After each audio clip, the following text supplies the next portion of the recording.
Why are you guys watching this video right now? You guys ask that question to yourself. MFT didn't find you.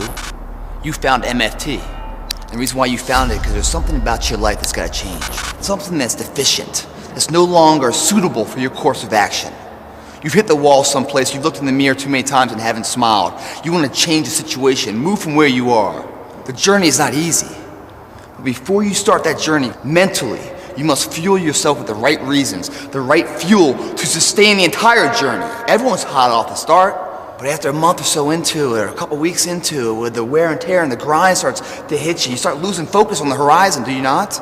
You get caught away in the daily hiccups, the ups and downs, and the wear and tear. And you focus on the speed bumps of the daily activities, losing sight of the true purpose. When you lose sight of the purpose, you give too much value of what the pain is today. We always invest today, sacrifice today for tomorrow's betterment. But if we don't know what that betterment is, the want factor of what we're really doing it for, we can't win this war, guys. In order to be successful in the MFT program, or in life in general, it's the want factor. You have a capable body to do whatever you want. You have a sound mental, nutritional diet. Now what the f do you want? Once you find out you want, regardless of what it is, then you combine the mind and the body together. That's when life gets exciting, guys. Stories of inspiration where the person overcomes the odds. When you see the good man, pump the brakes. Put your hands together, man. Give credit where it's due. Remember the name of the person that overcame the odds, because that same person you're going to use in your own battle one day. When you hit rock bottom and you feel like the walls and monkeys on your back and Murphy's hitting you down every single step, you're going to use that inspiration to take that one more step forward that makes all the f***ing difference.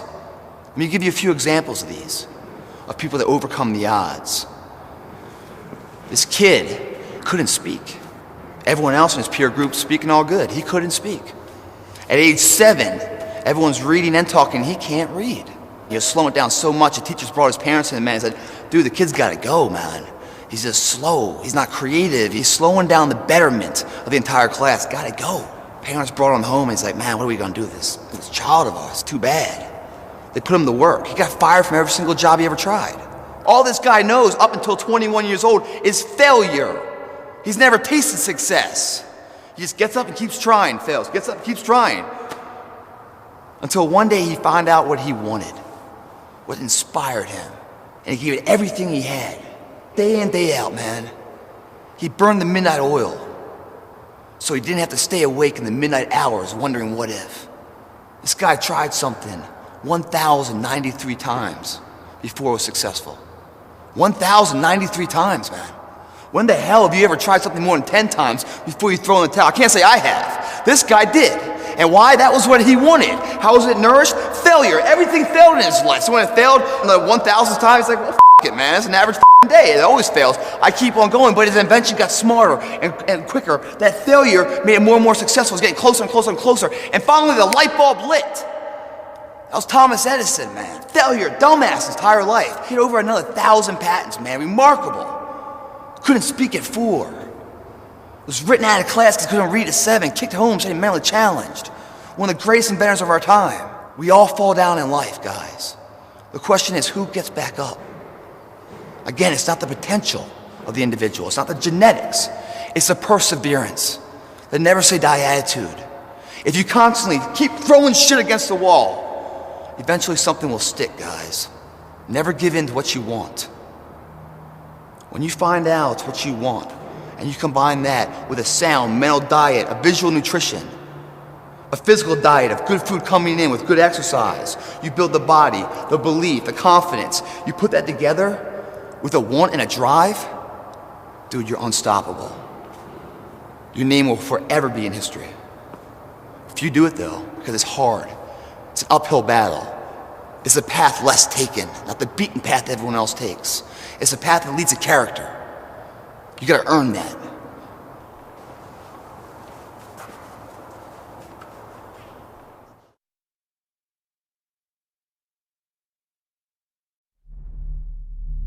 Success, guys, is a very, very lonely road, man. Very few people are willing to endure the pain, the sacrifice, the due diligence to be successful. It's an uphill battle. And along that road, you're not gonna see too many friends. You're gonna see your shadow most often. You gotta trust in the heart of hearts inside what you're doing, what you believe in, is a worthy cause, a winnable fight. See, the thing is, for many people, they've tried the same path you're on, and they failed. As you walk this journey, you're going to see carcasses all over the place of people that didn't quite have it. That should inspire you, because you've gotten further than that person and that person. But you're not looking to get further than them, you're looking to finish. How do you know you're on the right path? Where do you go to ensure that? Do you talk to your neighbor? No, you don't talk to him. I'll tell you about the neighbor, guys.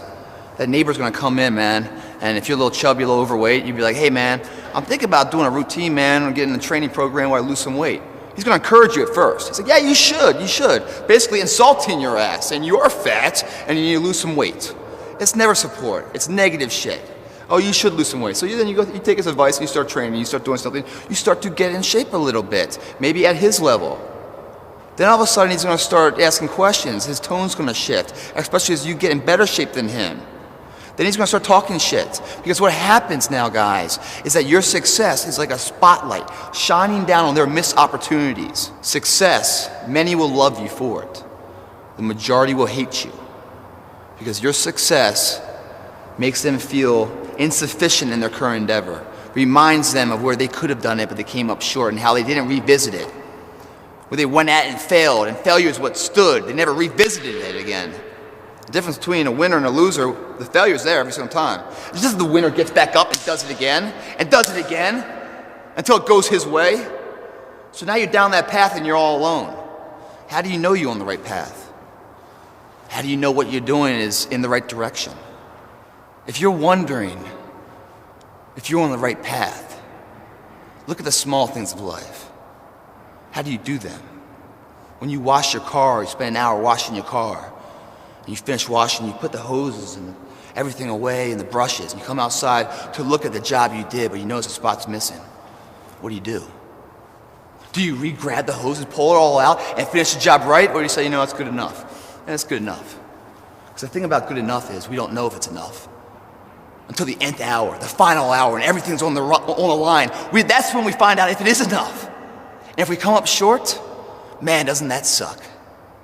I promise you guys, if today you never say good enough, tomorrow you'll always have enough. What I'm saying is a character of who you are. It's not the title that makes you, it's not the success that makes you. The character defines the success, defines the fame, and it starts right there. Championships aren't won in the theater of the arena.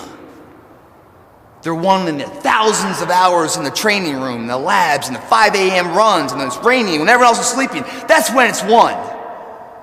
The heart of a champion is a light switch that's always on. It doesn't go on and off when someone's watching. It's constant. It's how you look at something. If your name's attached to it, that you do it right, the best of your ability every single time.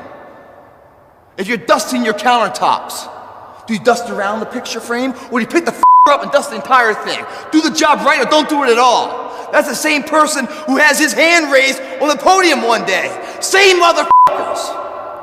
How you hold yourself in the small things of life. Build the character winning blocks of the things that we're remembered for. I see them as one and one the same, guys. It begins right now with no one looking, man. And how you hold yourself, how you see yourself. What do you do when no one's watching? If you do it then, I guarantee you, you'll be doing it when everyone's watching.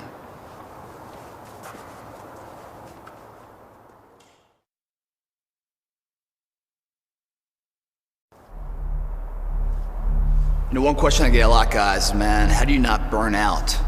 How do you stay true to the course when that course could be 5 years, 10 years? How do you stay true to the path, man? Well, there's a real quick answer to a very complicated question. You don't burn out mentally because you always burn out physically. When you guys burn out physically, you push your current limitations to a new barrier, do you not? You hit failure and you go beyond. You force your body to create a demand to grow even more. By burning out physically, you ensure that you grow physically. If you don't burn out physically, then even though you go to the gym, you put your time in there, you check the box, yeah, I went to the gym, man, all good. You come back around, you look in the mirror, man, I'm not seeing anything, I'm not seeing any changing. Oh. Well, because you haven't pushed yourself for your body to have a reason to change. If I gave a valiant effort to something, day in, day out, I saw no change, I'd probably quit too. But the reason why you're quitting, man, the reason why mentally you're burning out, is because you're not burning out physically. It's that mind-body connection of invincibility when you sync them up, guys. Every transformation always gets worse before it gets better. It's supposed to be that way. The journey you're embarking on here with MFT 28 is not an easy path. It's not for the ill-hearted or the weak-natured. It's for the strong people. And before you embark on this journey, mentally, you have to prepare yourself for it, knowing it's going to get worse before it gets better. When you embark this journey, you must know that it's going to go down before it comes up. But when it comes up, it's going to go so much higher than you've ever been.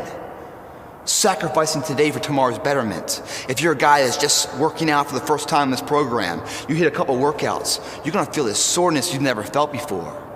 That's the DOMS effect. Delayed onset muscle soreness. It's supposed to be that way.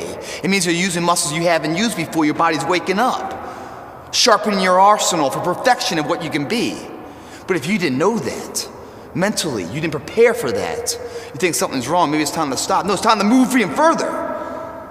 You have to be equipped mentally to endure this process. Knowing what you're about to go into is step one. Knowing it's an uphill battle, but a winnable one and one that's achievable.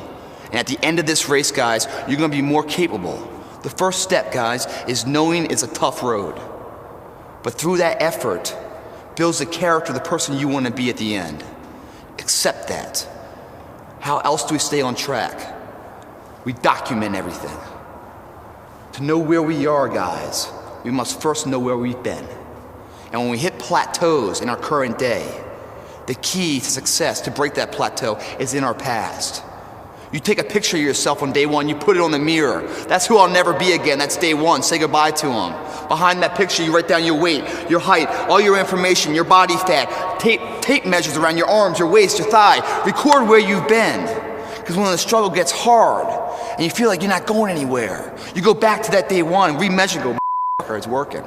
How about them apples, man? I'm on set, I'm on path, I'm actually achieving something. It gives you confidence to continue the journey. Record everything, what you eat, your training habits, how you feel. But don't do it alone, get a partner. That partner, they say champions come in pairs of two, because you battle yourself into perfection.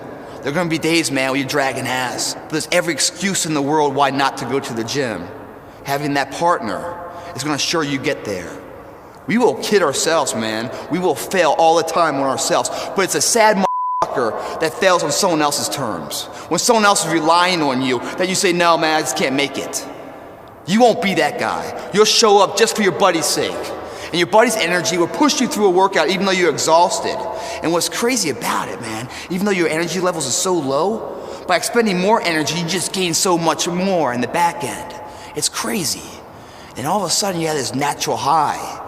With the problems you once had going before the gym that seemed overwhelming, you come out of that gym pumped up, man, mind-body connected. Those same problems don't look so bad. You're generating solutions to them. You're seeing ways in and out of them all because you're thinking positively.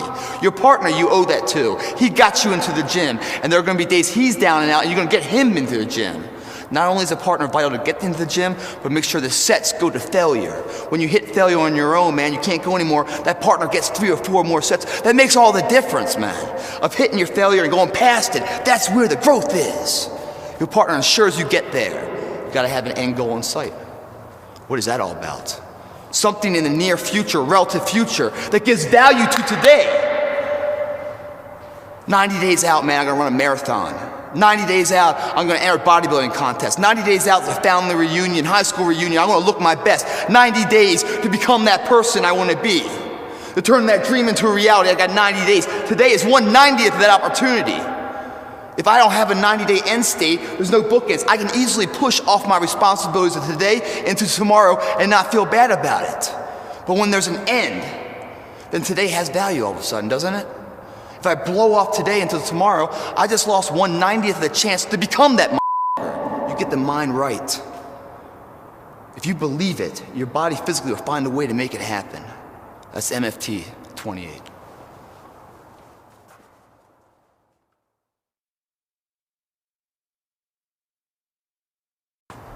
The differential of somebody winning and losing has nothing to do with their genetics, has nothing to do with their potential. It's their perseverance, always showing up. A person that's willing to gamble it. If you show up, then you have a chance. If you don't show up, the outcome's simple. Never there, like an audition. If you show up to the audition, there's a chance you might get the part. If you're too scared to show up and you sit back at home, wondering what if and everything else.